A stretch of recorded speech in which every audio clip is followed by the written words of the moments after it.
Allah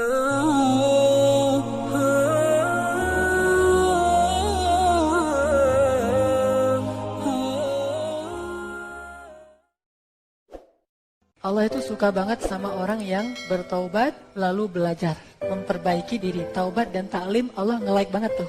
Siapapun yang bertaubat, siapapun yang kemudian pengen belajar memperbaiki dirinya, semasa proses itu Allah suka banget sama dia. Setiap hari Allah nge-like dia dan ngasih tahu ke malaikat, ini hambaku, ini hambaku, ini hambaku, ini. Terus Allah ngebanggain dia. Allah walaupun ngelihat kita banyak berbuat dosa, tetapi Allah masih juga manggil kita hamba. Ya ibadi, wahai hamba-hambaku, kalau kalian datang kepadaku dengan membawa dosa yang memenuhi langit dan bumi, penuh dengan dosa kalian, gak ada lagi planet, gak ada lagi bintang, semuanya dosa kalian isinya.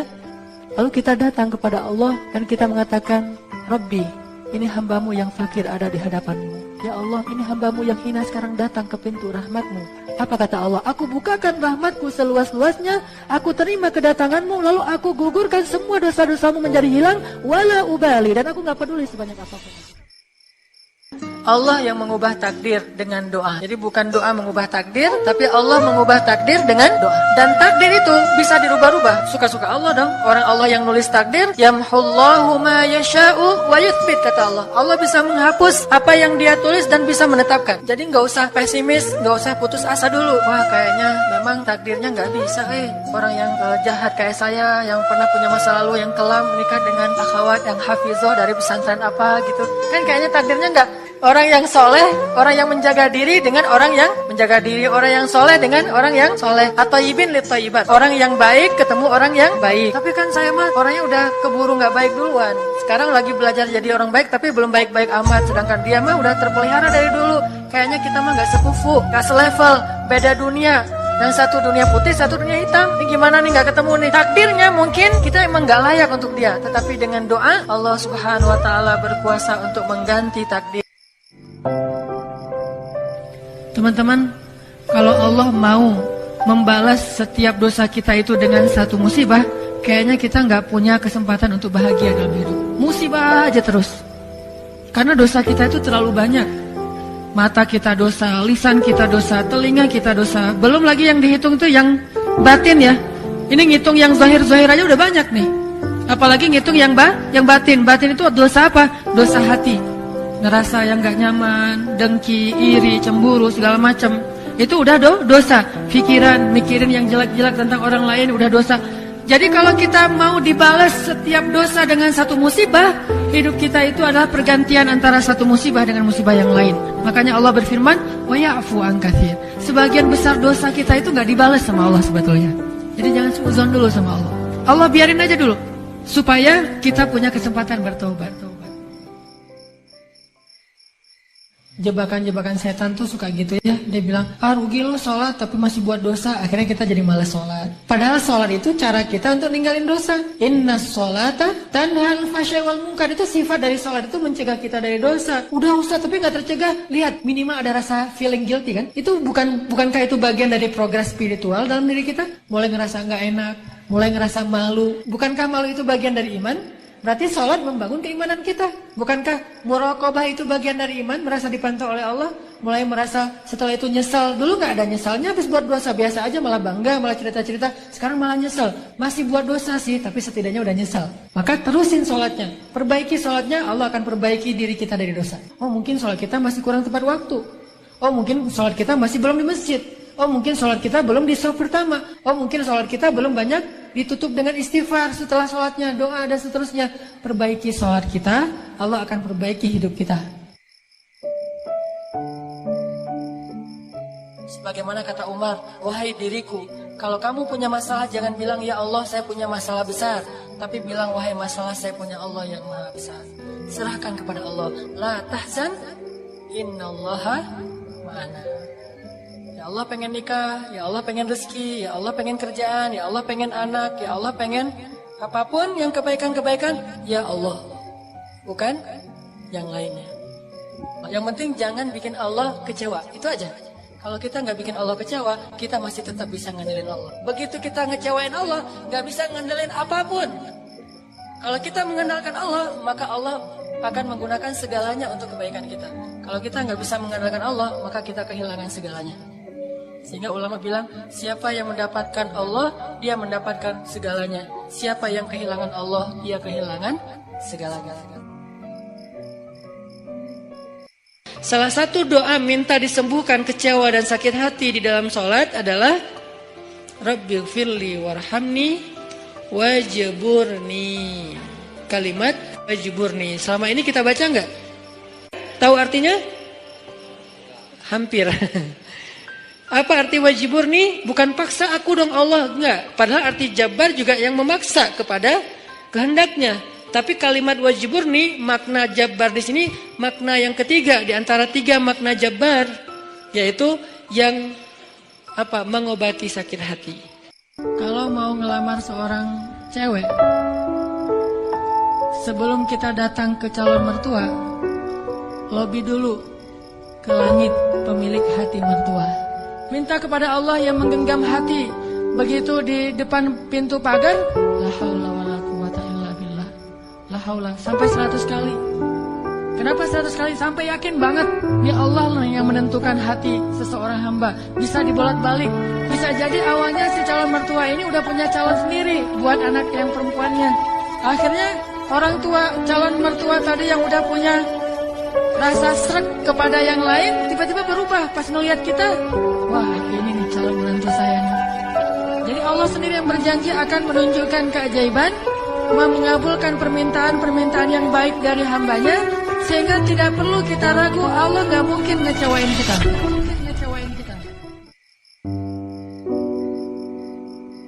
Ternyata ciri yang paling jelas orang yang imannya baik adalah sabarnya. Makin baik imannya, harusnya makin kuat kesabarannya. Jadi orang yang paling beriman itu tidak dilihat dari wawasan agamanya. Itu lebih kepada orang yang berwawasan luas, yang ilmunya banyak. Tapi belum tentu orang yang wawasannya luas adalah orang yang paling baik imannya. Belum tentu. Bukankah iblis itu wawasannya luas? Dia mengerti banyak hal yang bahkan kita nggak ngerti. Iblis ngerti tentang dunia di langit. Iblis mengerti tentang alam yang ada di surga, alam yang ada di akhirat. Iblis tahu, bahkan udah masuk surga. Jadi ilmu iblis lebih banyak daripada kita sekarang.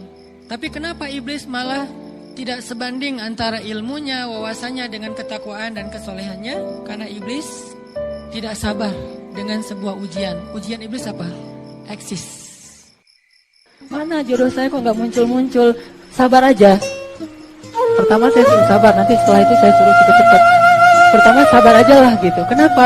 Kalau jodoh kita belum muncul, berarti Allah sedang mendandan dia di taman surga.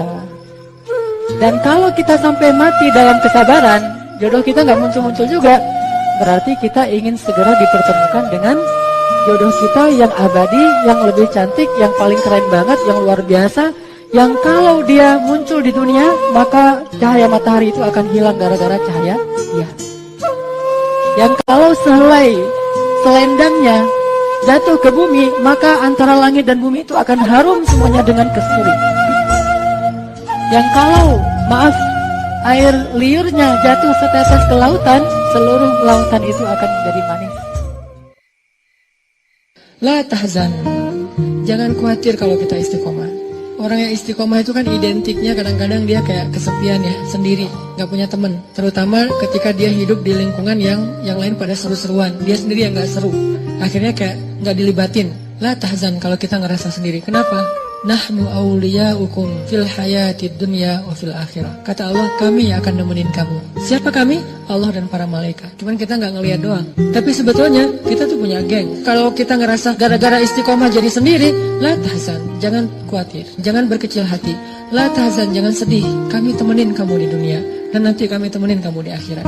Allah yang janjiin bakalan nemenin kita. Orang yang ngejauhin kita nggak ada pengen ngejauhin orang. Kalau kita yang pengen ngejauhin orang lain, itu beda babnya. Itu kesannya kita kayak eksklusif gitu, nggak boleh. Tapi kalau orang yang ngejauhin kita gara-gara nggak bisa diajak happy-happyan, seru-seruan kayak gitu, la tahzan, jangan sedih. Nahnu awliya'ukum, kami akan.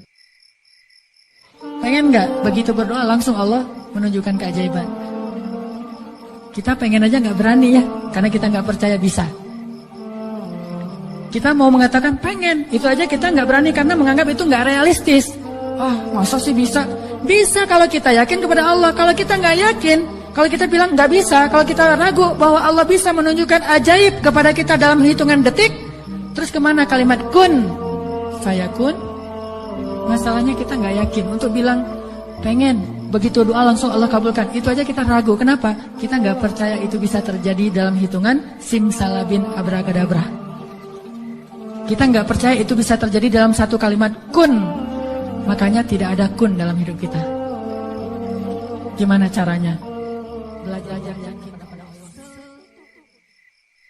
Perhatikan surat Ad-Duha secara utuh dari ayat pertama sampai selesai. Itu ayat ketika Nabi lagi hampir putus asa. Ketika Nabi dalam keadaan gak pede. Ketika Nabi dalam keadaan sedih berat. Kenapa? Karena wahyu sudah 6 bulan gak turun. Jadi kayak ibarat kita tuh udah 6 bulan gak ketemu dengan kekasih kita. Udah 6 bulan gak dapat WA dari pasangan kita. Kan paling-paling 2 hari 3 hari aja udah baper berat ya. Gak ketemu Jibril 6 bulan lamanya sampai Nabi berpikir jangan-jangan saya sudah dipecat sebagai seorang Nabi. Sedih banget. Turunlah ayat setelah 6 bulan Nabi dalam keadaan sedih. Wadduha wal-laili idza sajad ma wadda'aka rabbuka wa ma qala. Tuhanmu tidak pernah meninggalkanmu dan gak benci sama kamu wahai Muhammad. Ini ayat buat kita. Kalau ada yang mengatakan apa maunya Allah sama saya? Kayaknya Allah gak ridho nih saya jadi orang benar nih. Apa sih yang Allah pengen dari saya? Semua yang udah saya lakukan tapi kok jadi kayak gini? Allah menjawab ma wadda'aka rabbuka wa ma qala. Allah tuh gak pernah benci sama kamu wahai hambaku. Dan Allah itu gak pernah meninggalkan kamu.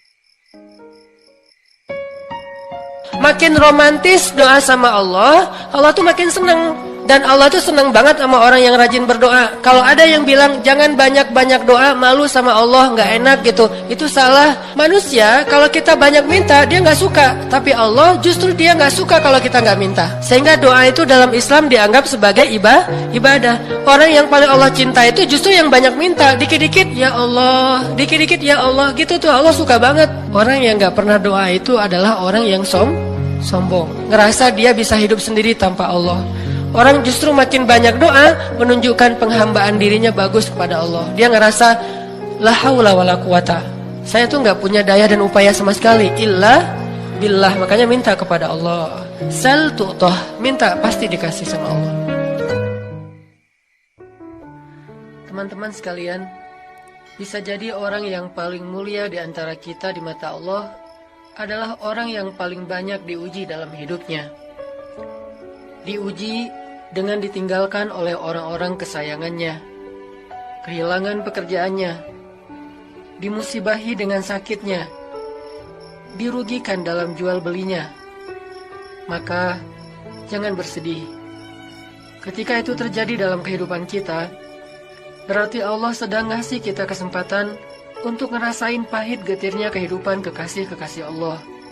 Pahit getir kehidupan Asiyah istri Fir'aun. Pahit getir kehidupan Ayyub alaihissalam, Ibrahim alaihissalam, Siti Hajar, dan masih banyak lagi kekasih-kekasih Allah lainnya. Jangan bersedih, karena itu berarti Allah lagi perhatian sama kita. Allah lagi perhatian sama kita. Makin kita lama curhat sama Allah, makin Allah sayang sama kita. Makin kita lama curhat kepada manusia, makin dia sebel sama kita. Bayangin kita telepon teman kita, baru juga 10 menit, maaf ya udah lowbat. Manusia, tapi Allah Sami'un, maha mendengar. Arti maha mendengar ini, Allah tuh gak pernah bosan ngedengerin curhat hambanya. Jadi kalau kita pengen curhat yang panjang, yang gak akan pernah dicuekin.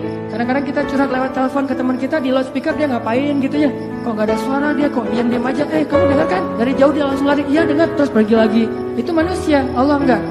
Wa idza sa'alaka ibadi anni fa inni qarib. Kalau kita tanya ke Allah pengen curhat, Allah bukan menjauh. Apa-apa, sini, dekat. Allah malah mendekat pada kita. Apa? Wahai hambaku ada apa? Kalau teman kita menjauh, kalau Allah mendekat, coba. Sami'un qaribun. Apa mahar kita untuk istri kita atau untuk suami kita sebelum kita ketemu dia? Mahar kita itu adalah jaga diri. Apa kata Nabi? Aufu ta'ifu nisa'ukum. Jaga diri kalian, maka istri kalian akan menjaga dirinya untuk kalian. Jadi kalau kita pengen dapat cewek yang misalnya menjaga pandangan, kita harus jaga pandangan dulu. Kalau kita pengen dapat cewek yang pemalu, kita harus punya sifat malu. Kalau kita pengen dapat cewek yang orangnya cerdas, kita harus banyak belajar. kita pengen dapat cewek itu yang benar-benar ideal menurut kita. Kita juga harus memperbaiki diri kita supaya ideal. Jadi at-tayyibin lit-tayyibat. Orang-orang yang baik itu ketemunya dengan yang baik. Jadi gimana kita ngebayangin calon pasangan kita? Maka kita harus mulai diri kita dulu untuk menjadi seperti itu. Insya Allah Allah akan mempertemukan demikian. Kenapa? Al-jaza min jinsil amal. Balasan itu tergantung jenis amal. Kita HP aja dicas sehari beberapa kali. Gimana dengan iman kita yang selalu dikuras, yang kuotanya itu habis setiap hari karena kita nggak sengaja mungkin ngelihat sesuatu yang nggak boleh, ngedengar pembicaraan yang tidak baik, sehingga iman kita tuh ngedropnya lebih cepat daripada handphone kita. Kalau kita selalu disiplin dan hati-hati banget dengan handphone kita, begitu udah mulai muncul peringatan handphonenya udah lowbat di bawah 10%, kita langsung nyari colokan listrik. Bagaimana dengan iman ketika kita ngerasa lowbat? Colokan listrik iman adanya di dalam majelis-majelis ilmu. Sehingga kalau kita sehari ngerasa iman kita lagi drop, kita harus langsung mencari booster iman.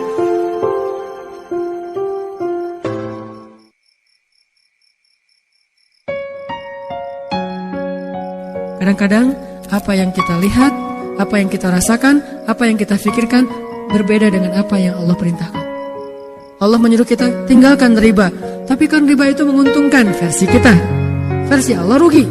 Pakai hijab, tapi kan gerah versi kita. Versi Allah itu baik. Buktiin kalau kita mengikuti maunya Allah, apapun resikonya gak bakalan rugi, pasti berhasil, pasti tuh. Buktiin dulu. Kalau kita udah buktikan dengan hal yang kecil, nambah iman. Dikasih lagi yang berikutnya, nambah lagi iman. Makin lama makin kuat iman. Begitu udah mantap, Allah kasihlah sebuah tugas besar dalam hidup, dan kita akan menjalaninya dengan sangat yakin, dan insya Allah sukses. Praktekin di luar, pilihan-pilihan hidup yang kecil-kecil dulu.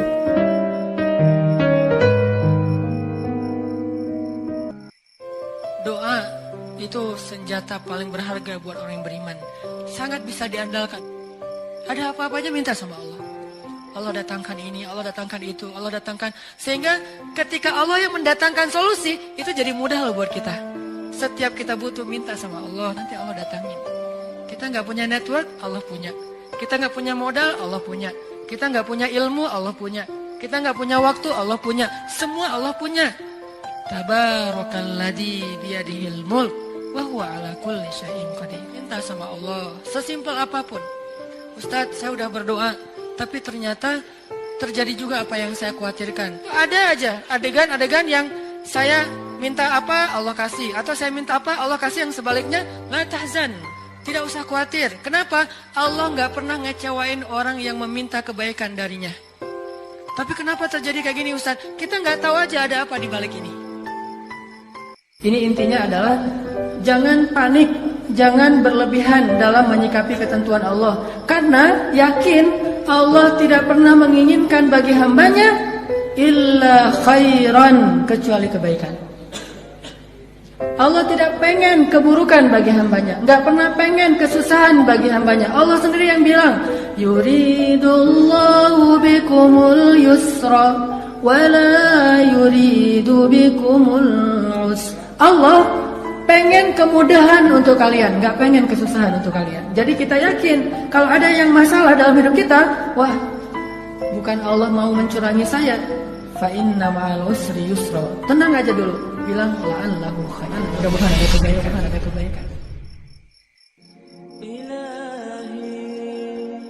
Janji Allah kepada orang yang berdoa. Makanya doa itu benar-benar senjata orang mukmin, melebihi senjata apapun yang dimiliki oleh seseorang. Paling dahsyat itu kalau punya doa. Jadi kalau orang yakin kepada Allah dan keyakinan dia kepada Allah lebih besar daripada keyakinan dia kepada apapun, maka selama dia masih bisa berdoa kepada Allah, dia tenang. Ada masalah dikit, ilahi. Ada masalah dikit, Rabbi. Terus saja. Ada masalah sepele apapun, minta ke Allah. Ada masalah apapun, minta ke Allah. Dan kata Nabi, janganlah kalian menjadi lemah dalam berdoa, karena sesungguhnya tidak akan binasa seseorang selama dia masih berdoa kepada Allah. Jadi kalau kita masih terus mengharap dan meminta kepada Allah, kita nggak akan binasa, kita nggak akan kalah, kita nggak akan rugi. Dan kata para ulama, Segala sesuatu di dunia ini akan pergi dan tidak akan kembali kecuali doa. Dia pergi dan dia pasti akan kembali. Pergi di sini maksudnya pergi kepada Allah. Tapi kalau doa pergi ke Allah, dia pasti akan balik lagi kepada yang. Nah, kita kadang-kadang ngedakwahin teman kita dengan perasaan bukan kita udah lebih baik dari dia ya. Gak boleh sama sekali kita berpikir kayak gitu. Karena kita sadar kadang kalau dia nanti udah dapat hidayah Allah, bisa jadi dia akan nyalip kita di tengah jalan, lebih soleh dari kita. Lagi pula kan kita nggak tahu akhir hidup kita itu akan baik atau buruk. Nauzubillah, mudah-mudahan kita tetap dapat husnul khotimah. Bisa aja dia yang kita lihat kayak sekarang biasa-biasa aja, ntar akhir hayatnya malah dapat hidayah dan masuk surga. Banyak banget kisah-kisah kayak gitu. Kita ngedakwahin teman kita karena kita sayang sama dia. Kayak dulu kita ngajak dia malam nongkrong karena kita dekat sama dia soulmate kita banget, teman kita, sobat kita banget. Sekarang kita juga ngajak dia untuk belajar Islam bareng, ngajak sholat bareng, karena dia teman kita. Sebagaimana dulu kita ngajak dia kepada hal yang kita senangi, sekarang juga kita mengajak dia kepada hal yang kita senangi dan insya Allah baik. Bukan karena merasa lebih baik. Kenapa kita jarang melihat keajaiban? Karena ucapan kita itu belum selaras dengan hati kita, nggak yakin-yakin amat sama Allah. Sering bilang la haula wala quwata illa billah, tapi kita masih yakin ada kekuatan lain yang mempengaruhi hidup kita. Padahal kata Nabi kepada Ibnu Abbas, kalau semua orang berkumpul dan ingin menolong kamu, mereka tidak dapat menolong kamu kecuali dengan seizin Allah. Kalau mereka semua berkumpul ingin mencelakai kamu, mereka tidak bisa mencelakai kamu.